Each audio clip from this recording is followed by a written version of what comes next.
जो केवल भारतीयों को प्राप्त है, भारतीयों को प्राप्त है। देखो आर्टिकल 15, 16, 19, 29 और 30 कह रहा है ये वो आर्टिकल है जो केवल किसे प्राप्त हैं, भारतीयों को प्राप्त हैं। 15 में क्या कहता है, 15 में कहता है जन्म, लिंग, जाति, जनजाति, जन्म स्थान के आधार पर भेदभाव नहीं कर सकते। लेकिन यदि कोई विदेशी आ जाए तो उसके साथ भेदभाव कर सकते हैं। ऐसा करेंगे तो कोई अपराध नहीं होगा। लेकिन देखो अगर उसके साथ हम भेदभाव करेंगे तो फिर इससे हमारा टूरिज्म क्या होगा, घटेगा, घटेगा ना। ज्यादा उसे अब आएगा, उसे हम कैसे गांव में आ जाता है विदेशी, कभी गांव तरफ से गुजर जाता है तो लोग कैसे देखते हैं, जैसे लगता है क्या एलियन आ गया है, ऐसे ना देखते हैं। तो ये क्या दिखा रहा है, भेदभाव तो दिखा रहा है कि उसको अजीब नजरिए से देख रहे हैं। फिर देखो कहीं टूरिज्म पैलेस पे तुम घूमने जाओगे तो देखना भारतीयों से जो मूल्य लिया जाता है वस्तुओं का वो क्या है, कई जगह पे देखना कम लिया जाएगा और वही विदेशियों से ज्यादा वसूला है। तो ये क्या है, भेदभाव तो हो रहा है।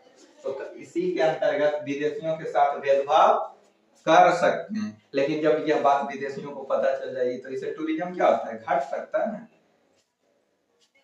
उसी प्रकार आर्टिकल 16 लोक नियोजन, लोक नियोजन में भेदभाव कर सकते हैं, विदेशी को देंगे अपने यहाँ नौकरी नहीं देंगे।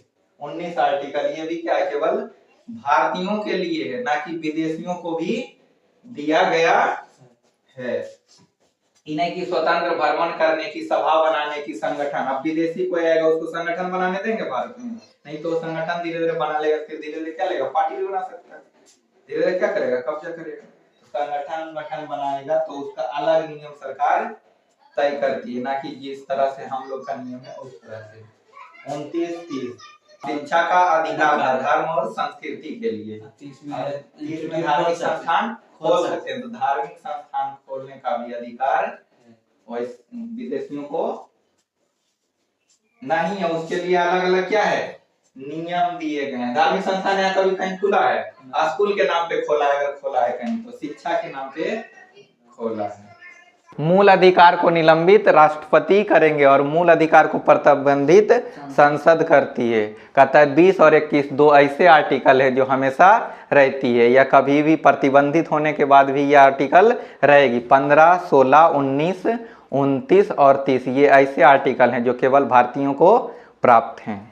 आर्टिकल 62 पढ़ चुके हैं ना, हाँ 62 पढ़ चुके हैं। राष्ट्रपति पद की रिक्तियां हम पढ़ चुके हैं, जिसमें 5 प्रकार की रिक्तियां पढ़े थे।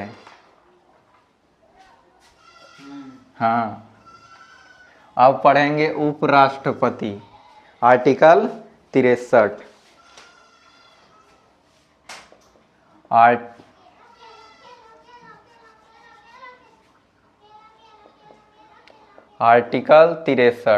आर्टिकल 63 में उपराष्ट्रपति का पद है, उपराष्ट्रपति का पद है। आर्टिकल 64, आर्टिकल 64 में कहता है उपराष्ट्रपति जो होंगे सभापति होंगे। तो सभापति कहाँ के, राज्य सभा के। आर्टिकल 65, आर्टिकल 65 कहता है यह राष्ट्रपति के कार्यवाहक होते हैं, राष्ट्रपति के कार्यवाहक। आर्टिकल 66, आर्टिकल 66 में निर्वाचन दिया गया है, निर्वाचन। आर्टिकल 67, आर्टिकल 67 में कार्यकाल दिया गया है। और आर्टिकल 68, आर्टिकल 68, आर्टिकल 68 में चुनाव का समय, चुनाव का समय दिया गया है। आर्टिकल 69, आर्टिकल 69 में उपराष्ट्रपति का शपथ दिया गया है। तो आर्टिकल 63 में उपराष्ट्रपति के पद की चर्चा है। आर्टिकल 64 में सभापति होंगे, कहाँ के? राज्यसभा के। आर्टिकल 65 में राष्ट्रपति के कार्यवाहक कहा गया है कि यह राष्ट्रपति के क्या हैं? कार्यवाहक हैं। आर्टिकल 66 में निर्वाचन है। आर्टिकल 67 में कार्यकाल दिया गया है। आर्टिकल 68 में चुनाव का समय और आर्टिकल 69 में शपथ है। तो आर्टिकल 63 में लिखा गया है कि भारत के क्या होंगे? उपराष्ट्रपति होंगे।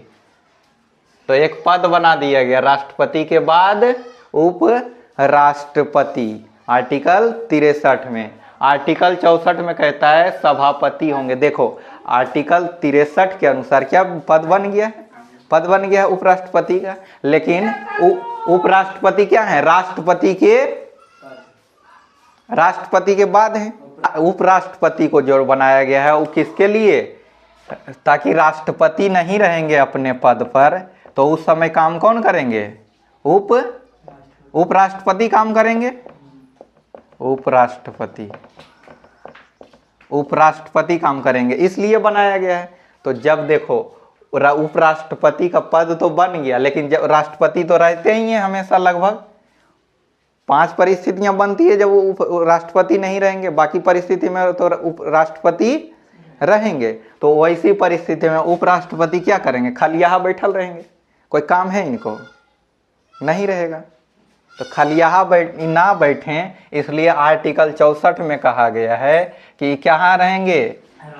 राज्यसभा में रहेंगे, और राज्यसभा के सभापति रहेंगे। इधर बताए थे ना, संसद में एक तरफ लोकसभा, दूसरा तरफ राज्यसभा, 2 पार्ट में है, लोकसभा और राज्यसभा। तो राज्यसभा के जो यहाँ सभापति होंगे, अध्यक्ष जो इसके होंगे उसको सभापति कहते हैं। लोकसभा के जो प्रमुख व्यक्ति हैं उनको अध्यक्ष कहेंगे, लेकिन राज्यसभा के जो रहेंगे उसको सभापति कहेंगे। तो इसलिए उपराष्ट्रपति बाकी टाइम खाली यहाँ ना बैठे रहें, इसलिए इसको कहाँ भेज दिया गया है? राज्यसभा में। और राज्यसभा के क्या हैं? मुख्य व्यक्ति हैं, यही प्रमुख हैं वहाँ पे, जो सबको कंट्रोल करते हैं। तो देखो जब उपराष्ट्रपति कोई काम करेंगे नहीं, तो पैसा भी इनको किस बात का मिलेगा? उपराष्ट्रपति का मिलेगा? नहीं मिलेगा। किस बात का पैसा मिलता है इनको? वेतन जो दिया जाता है किस बात का? सभापति होने का वेतन दिया जाता है, ना कि उपराष्ट्रपति होने का। इनको काम भी क्या दे दिया गया? सभापति का। जब राष्ट्रपति नहीं रहते हैं तो उस समय उपराष्ट्रपति राष्ट्रपति बन जाते हैं, तो इनको उस समय जब ये राष्ट्रपति बन जाते हैं तो सैलरी भी किसकी मिलती है? राष्ट्रपति की ही सैलरी मिलेगी। तो अभी इनको किस बात की सैलरी मिलती है? सभापति होने का, सभापति की सैलरी मिलेगी अगर उपराष्ट्रपति को मिलेगी। तो उपराष्ट्रपति की जो सैलरी होती है वह 4 लाख रुपया पर मंथ है। हाँ, और राष्ट्रपति की सैलरी कितनी है? 5 लाख रुपया। राष्ट्रपति वाले में जाओ, खाली छोड़ा है ना पन्ना, वहाँ जाके लिखो राष्ट्रपति की सैलरी। हम वहाँ लिखाना भूल गए हैं, तो उसमें लिख लो एडिशनल पॉइंट, 5 लाख रुपया पर मंथ दिया जाता है। तो इसलिए इनको किसका वेतन मिल रहा है? सभापति होने का। उपराष्ट्रपति का वेतन इनको नहीं मिलता है। खाली यहाँ ना बैठे, इसलिए इनको कहाँ भेज दिया गया है? राज्यसभा के सभापति बना दिया गया है। उपराष्ट्रपति का निर्वाचन होगा, तो उपराष्ट्रपति के निर्वाचन में लोकसभा प्लस राज्यसभा के सदस्य भाग लेंगे और विधानसभा के सदस्य भाग नहीं लेंगे। तो इसमें साथ ही लोकसभा और राज्यसभा में 12 मनोनीत सदस्य थे, वो भी क्या होंगे? भाग लेंगे। और इसमें 2 एंग्लो इंडियन थे, ये भी क्या होंगे? भाग, राष्ट्रपति के निर्वाचन में भाग लेंगे। क्यों लेंगे? क्योंकि इनको नियुक्त राष्ट्रपति करता है, उपराष्ट्रपति नहीं करते, तो इनको उपराष्ट्रपति से ज्यादा लेना देना नहीं है।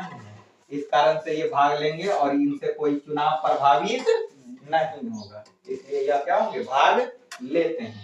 अब कार्यकाल कार्यकाल कितने समय का? 5 साल का। उपराष्ट्रपति का भी जो कार्यकाल होगा वह कितने समय का होगा? 5 साल का होता है। चुनाव का समय, तो चुनाव का समय जो दिया गया है उसमें लिखा गया है यथाशीघ्र। इसका कोई परफेक्ट टाइम नहीं लिखा गया है। जब उपराष्ट्रपति का पद खाली हो जाएगा तो उसमें लिखा गया है कि खाली होने से पहले ही क्या कर दिया जाए। इसमें लिखा गया है कि पहले ही उपराष्ट्रपति का चुनाव करवाए तब नया उपराष्ट्रपति बैठाएंगे। तो इसमें लिखा गया है चुनाव का समय यथाशीघ्र, कोई निश्चित टाइम नहीं है, क्योंकि उपराष्ट्रपति की ज्यादा जरूरत नहीं है। सभापति में जरूरत है ना, लोक राज्यसभा में, ऐसे तो उपराष्ट्रपति उतना काम है, लेकिन इसलिए टाइम से चुनाव को करवा लिया जाता है। लेकिन जो संविधान में दिया गया उसमें लिखा गया यथाशीघ्र कर चुनाव करवाएंगे, जल्द से जल्द यथाशीघ्र करवाएंगे मतलब। और आर्टिकल 69 में शपथ की चर्चा है। राष्ट्रपति के शपथ की चर्चा, उपराष्ट्रपति के शपथ की चर्चा है। तो उपराष्ट्रपति को जो है शपथ कौन दिलवाएंगे? राष्ट्रपति दिलवाएंगे कि कोई और दिलवाएंगे? नहीं, तो कौन दिलवाएंगे? राष्ट्रपति शपथ दिलवाते हैं। तो उपराष्ट्रपति जो है, उपराष्ट्रपति चुनाव लड़ने के लिए जाएंगे। तो राष्ट्रपति जब चुनाव लड़ने के लिए जा रहे थे तो वहां पे प्रस्तावक कितने थे? राष्ट्रपति में प्रस्तावक 50। उपराष्ट्रपति के लिए प्रस्तावक की संख्या कम है 20, और अनुमोदक की भी संख्या 20 कम है। इसमें उपराष्ट्रपति बनना है तो आपको 20 व्यक्ति 20 सांसद की आपको जरूरत पड़ेगी, उससे ज्यादा की नहीं। तो 20 प्रस्तावक होते हैं और 20 अनुमोदक होते हैं। महाभियोग, उपराष्ट्रपति को हटाएंगे भी तो कभी जरूरत पड़ गया तो हटाएंगे ना। तो उपराष्ट्रपति को हटाने के लिए महाभियोग शब्द जो आया है उसे राष्ट्रपति के लिए आया और किसी के लिए नहीं है संविधान में। तो इसमें लिखा गया है कि उपराष्ट्रपति को हटाने के लिए, उपराष्ट्रपति को हटाने के लिए संविधान में महाभियोग जैसी प्रक्रिया लिखी गई है। महाभियोग जैसी प्रक्रिया होगी, मतलब जैसे राष्ट्रपति को हटाया जाता था सेम उसी के जैसा प्रक्रिया उपराष्ट्रपति को हटाने के लिए काम करेगा। तो महाभियोग शब्द जो है सिर्फ किसके लिए? राष्ट्रपति के लिए, याद रखना हमेशा। तो इसको हटाने की प्रक्रिया शुरू होगी। ये लोकसभा, ये राज्यसभा। तो राष्ट्रपति को जब हटाना था तो कितने लोग प्रस्ताव लेकर जा रहे थे? 1/4। इसमें भी 1/4 लेकर जाएंगे। वहां जो प्रारंभ कर रहे थे लोकसभा या राज्यसभा, दोनों में से किसी से प्रारंभ कर दे रहे थे। लेकिन यहाँ देखो एक विशेष बात ये है कि उपराष्ट्रपति जो है कहाँ बैठ रहा है? राज्यसभा में, इसका सभापति है। तो इसकी प्रक्रिया जो प्रारंभ होती है 1/4 जो प्रस्ताव लेकर जाएंगे, 1/4 2/3 ले जाते, 2/3 बहुमत से पास करना पड़ेगा। प्रस्ताव प्रारंभ कहाँ से होगा? 1/4 से। तो इसको हटाना लिखे हैं, लिखा है, हम बताएंगे ना कहाँ लिखा है। यहाँ पहले 1/4 प्रस्ताव जो है ये लेकर जाएंगे और यह प्रक्रिया केवल कहाँ से प्रारंभ होगा? राज्यसभा से। उपराष्ट्रपति में लोकसभा से प्रारंभ नहीं कर सकते। जब उपराष्ट्रपति को हटाना है तो प्रारंभ कहाँ से करेंगे? राज्यसभा से करेंगे, लोकसभा से प्रारंभ नहीं होगा। और इसके लिए भी 2/3 बहुमत से पास करेंगे और फिर यहाँ भी पास करेंगे। कितने से? 2/3 बहुमत से पास करते हैं। और सेम प्रक्रिया चलेगा, जैसे यहाँ से यहाँ जब कितने दिन का समय दिया जाएगा इनको अपनी सफाई देने के लिए? 14 दिन का, 14 दिन सफाई देने के लिए कि 14 दिन का समय दिया जाता है। तो कितने दिन का समय दिया जाएगा? 14 दिन का। सेम प्रक्रिया जैसे उसमें चल रहा था वैसे इसमें चलेगा, सिर्फ प्रस्ताव प्रारंभ करने के लिए। कौन सा प्रस्ताव? इनको हटाने का प्रस्ताव प्रारंभ करने के लिए राज्यसभा से प्रारंभ करेंगे और 1/4 राज्यसभा का होना चाहिए।